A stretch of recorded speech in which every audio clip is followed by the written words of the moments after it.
It started with a knock at the door just before sunrise, soft but insistent. Like someone was trying not to wake the whole forest but still wanted to make a point.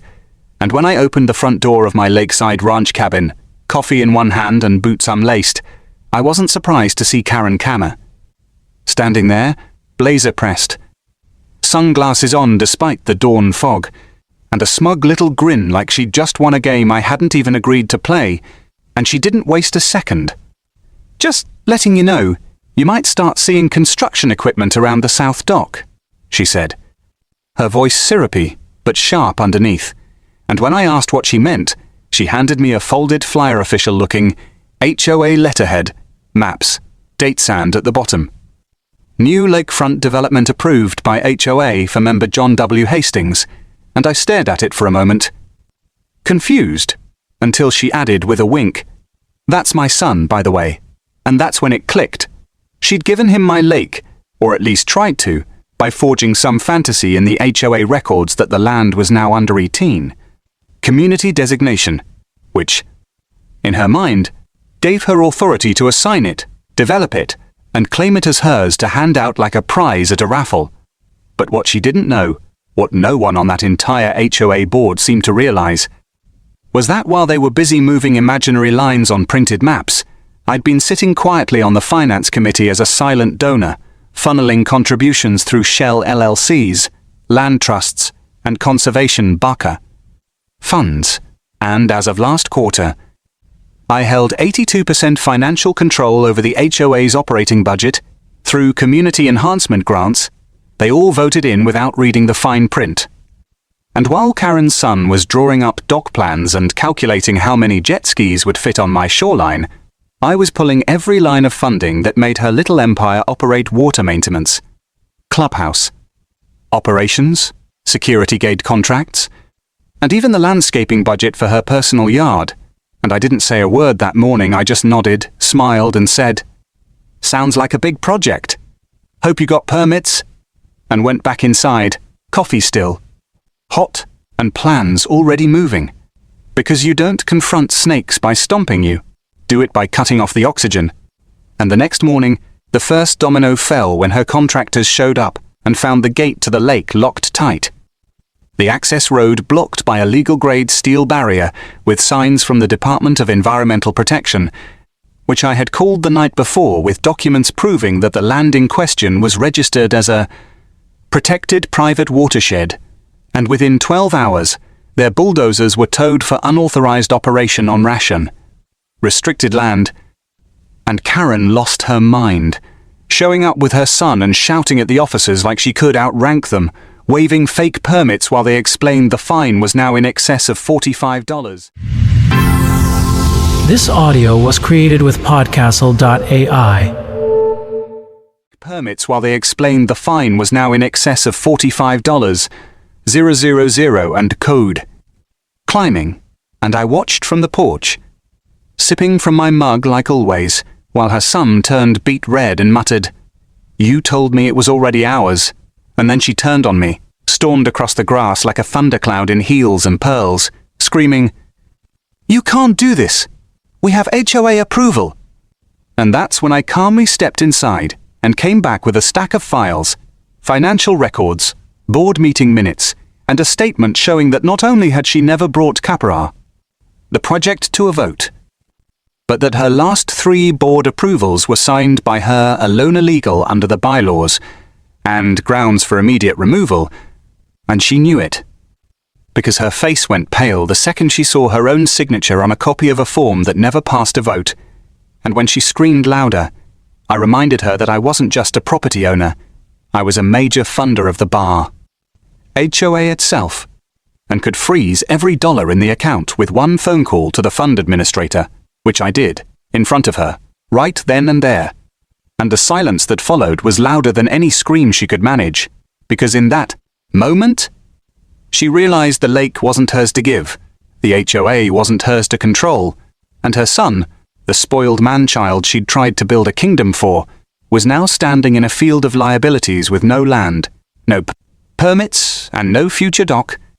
And when the cops showed up again, it wasn't to arrest me, but to ask her why she was trespassing on restricted shoreline with unauthorized equipment, and that's when the collapse began, not in explosions but in quiet paperwork. One violation at a time, one angry resident at a time, until the very structure of the HOA began to tilt, and I hadn't even called the auditors yet, but I would, and when I did, they'd find a lot more than bad Cane. Budgeting? And Chapter 2? That's where the real punishment begins. While Karen was still pacing her porch like she was queen of the kingdom, her son, John W. Hastings, was already posting drone renders of the future Hastings Dock Lounge Club on social media, and I nearly laughed myself off the recliner when I saw it. Because the post included photos of land that wasn't just legally mine, it was actively under environmental preservation status from a 5-year federal grant I'd secured for wetland restoration. Which meant her little development fantasy wasn't just a bad idea, it was a felony in the making, and I let it sit for a day, just long enough for the post to start gaining traction, just long enough for the hashtags to bun ball. Trend locally. Before I forwarded it along with my legal parcel maps and drone footage showing protected Nestar my contacts at the US Fish and Wildlife Service, who responded the same afternoon with a preliminary notice of violation, then called me personally to thank me for flagging illegal disturbance of federally protected species habitats, and said they'd be sending field agents to inspect the zone, which I encouraged them to do with a cup of hot coffee waiting on my dock.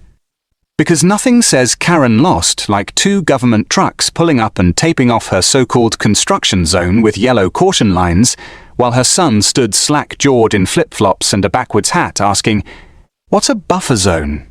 And when they started citing her for disturbing the soil near migratory nesting zones, the fees jumped from thousands to tens of thousands, and suddenly the community was watching not just her meltdown but the ripple effects. Because while she kept calling emergency board meetings and spreading lies that I had hacked the HOA budget, my quiet influence began to show itself in unexpected ways. The landscapers didn't show up to trim her hedges, the private trash pickup skipped her entire street, and the clubhouse, once stopped with snacks and wine for her Friday gossip parties, was found locked with a sign that said, "Temporarily closed pending budget review," and when she stormed up to confront... This audio was created with podcastle.ai. Closed pending budget review, and when she stormed up to confront the treasurer, poor old Marvin, who never wanted to be involved in drama, he told her flat out, "Our funds are frozen until we can verify your signatures," and walked away like a man who'd just thrown off years of tyranny.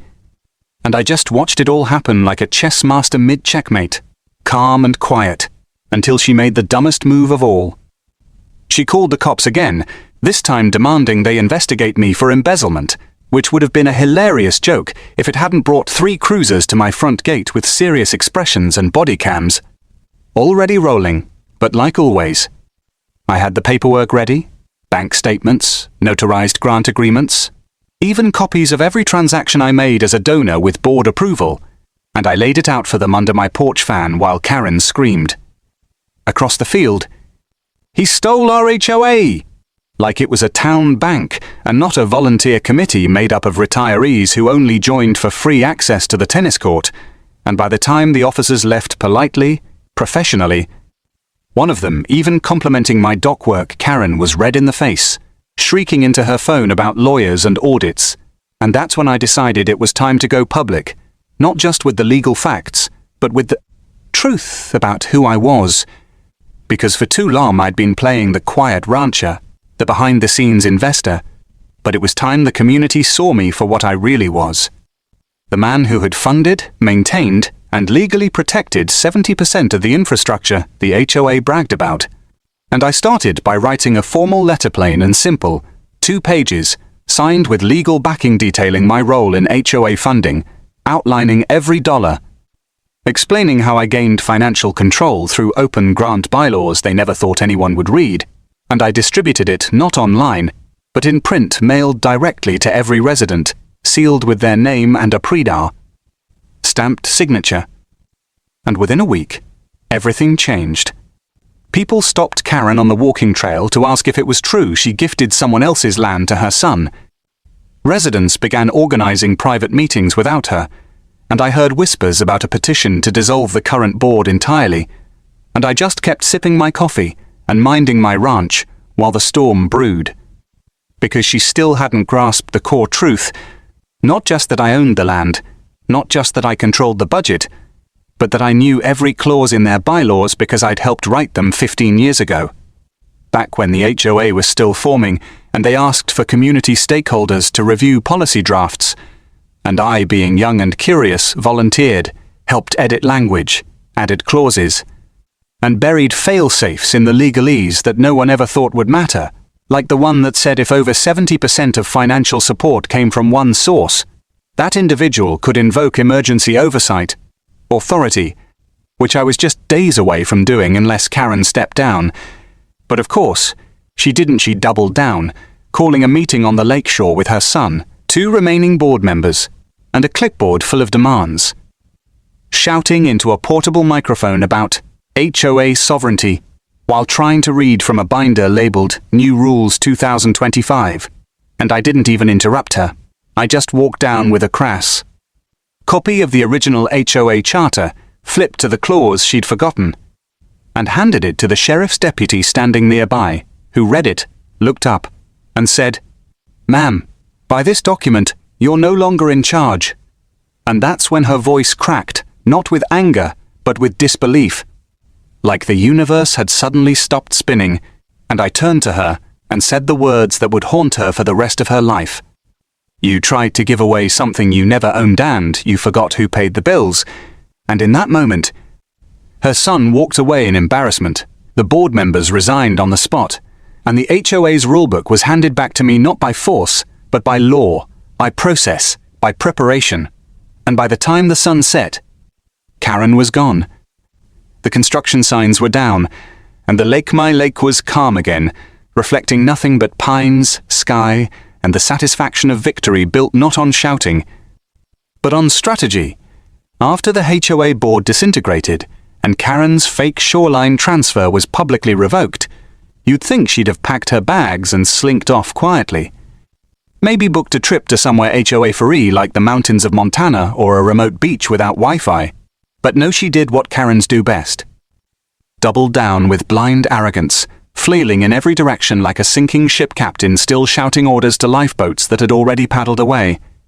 And in the aftermath of her public humiliation at the lakeside meeting, she staged a final act of delusion, filing a civil suit against me personally in the county court, alleging hostile financial takeover of HOA operations and emotional distress due to malicious manipulation of community infrastructure, which would have been Pebernai.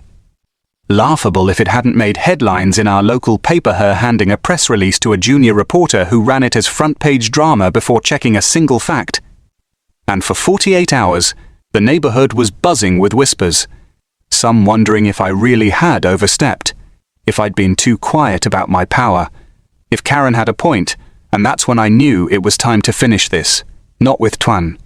More lawsuits, but with total exposure, and I started by calling an emergency special meeting of all HOA members, legally permitted under subsection 4B of the bylaws, which, lucky for me, was a clause I'd helped draft grafting then, years ago, and I had every invitation hand-delivered by courier, sealed, notarized, and marked with the headline, "Final budget and oversight hearing attendance, strongly advised," and on the evening of the meeting, every folding chair in the community center was filled. Even the standing room in the back was packed with residents, business owners, local reporters, even a representative from the State Oversight Committee on Private Residential Governance, who just so happened to be an old... This audio was created with podcastle.ai. Residential Governance, who just so happened to be an old classmate of mine I'd tipped off days earlier. And when the meeting began, I stood at the front, not behind a podium, but in the center aisle. No mic, no slideshow, just a man with a big folder, and I laid out everything. How Karen had tried to assign privately deeded land to her son using false permits, how she'd spent over $40,000 in HOA funds on unauthorized landscaping for her property. In the past 2 years, how she'd personally signed off on no-bid contracts awarded to companies owned by her nephew, and then I dropped the final bombshell, an email thread I'd printed out between Karen and the HOA's previous Brinkar, treasurer, now living out of state, in which she bragged about sidelining residents with legal noise until they stop asking questions. And the silence in that room was nuclear, the kind of silence that feels like gravity itself has frozen. And then I saw Mame. Turned to Karen, sitting 3 rows back in her signature scarf and sunglasses, and asked, "Would you like to respond before I make the motion to dissolve the HOA permanently?" And the rage that hit her face was almost theatrical. She stood, pointed at me like a villain in a courtroom drama, and shouted, "This is all lies. You're just mad I wouldn't let your kind run the board." Which would have been bad enough if she hadn't said it directly in front of 3 county officials, one of whom was recording everything for protocol, and before I could even speak, the room erupted, residents yelling, reporters scribbling. One elderly woman stood up and said, "You fined me for a patio umbrella while buying yourself a golf cart with our dues." And that was the end of it. Not because I said anything, but because she had finally exposed herself, and the state official stood up, cleared his throat, and said, "Per the authority of Residential Code 8.3, and the overwhelming consent present, I'm recommending immediate dissolution of this HOA pending formal filing, and the motion passed unanimously, hands raised." Like wildfire. And Karen? She was escorted out by 2 deputies, not in handcuffs, but close, as the official papers were handed to me, giving me full temporary stewardship of the land and facilities until a new independent association could be proposed, which no one wanted, because for the first time in years, the community felt free. And the next Cumbry morning, I walked the lake trail with no HOA signs in sight, no posted violations, no fake inspectors in golf carts taking photos of lawn height, just silence, peace, and the knowledge that Karen would never hold brash. Power again? Especially after the County Ethics Committee opened an investigation into her fraudulent use of community funds, which later resulted in her being fined $125,000, and barred from holding any official position in the state of residence ever again. And her son? He sold his lakefront plans to a bait shop chain and moved to another city, still blaming politics for the fact that his future dock was built on fantasy, not permits. And me? I invested the reclaimed HOA funds into a permanent lake trust, preserving public access, building a community dock, and restoring the very habitat she tried to bulldoze. And at the grand opening barbecue, free food, free boats, free from HOA madness, I gave a short Kamar speech, looked out over the crowd, and said, "This lake was never for saleland, neither was our freedom." And as the cheers echoed across the water, I knew one thing was certain. She'd never call the cops on this land again, because now, asterisk, I didn't just own it, I protected it for everyone she tried to rule. Even after the official dissolution vote passed and the HOA's governing structure collapsed like a house of cards in a hurricane, Karen still didn't stop, not completely, not quietly, not like someone who understood the meaning of consequences, because while the county filed its ethics charges, while the community began restructuring around a new open access This audio was created with podcastle.ai.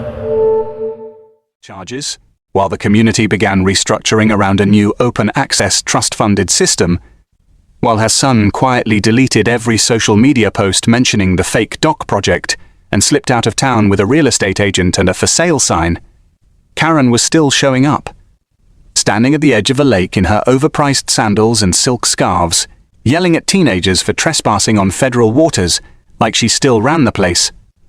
And though the police were done with her, worn out from her dozens of fake complaints and harassing phone calls, I wasn't quite finished yet, because as much as the HOA had been disbanded and her control shattered, there was one last element of justice left unserved: the residents' right to know everything, And I don't just mean what she said, or did I mean.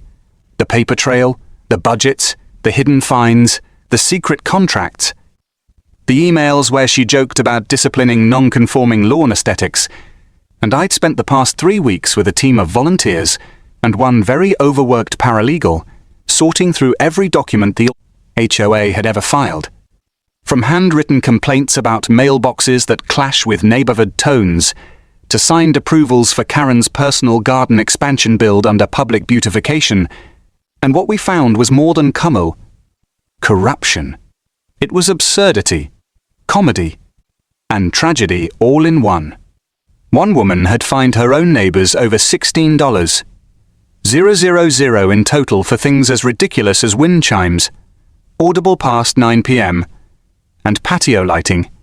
Not soft white, compliant, and while some shrugged it off as typical HOA overreach, many had stories retirees who paid fines out of fear, single parents who were forced to repaint fences on holidays, veterans who were told their American flags needed additional pole clearance, and, when I compiled it all, every scanned receipt, every complaint, every misuse of funds I knew, it had to be shared. So I arranged a community reveal night, complete with projector, testimony booths, and printed packets for everyone. And when the night came, people showed up in droves, not just to learn, but to share, to unburden, to see that their stories weren't isolated. And as the lights dimmed and the slideshow began, Karen's face on every page, signing off on violations, redirecting dues to her housekeeper's payroll, it became clear this wasn't just an HOA problem. It was a case study in unchecked power. And halfway through, when I played a voice recording captured during a forgotten Zoom meeting, where Karen said, "Once we get him off the lake, we can finally start raising dues without pushback," the room went silent, and then erupted not with chaos, but applause, cheers, closure, because finally the truth was out. The gaslighting chash was over, and for many, it was the first time they felt like they weren't crazy, like their frustrations were valid. And the next day, when local reporters published a full exposé titled, "The HOA That Tried to Steal a Lake," Karen's name, Khan, was everywhere, her quotes in bold, her actions dissected, and though she tried one last hail, claiming she was the victim of a targeted harassment campaign, the public wasn't buying it anymore.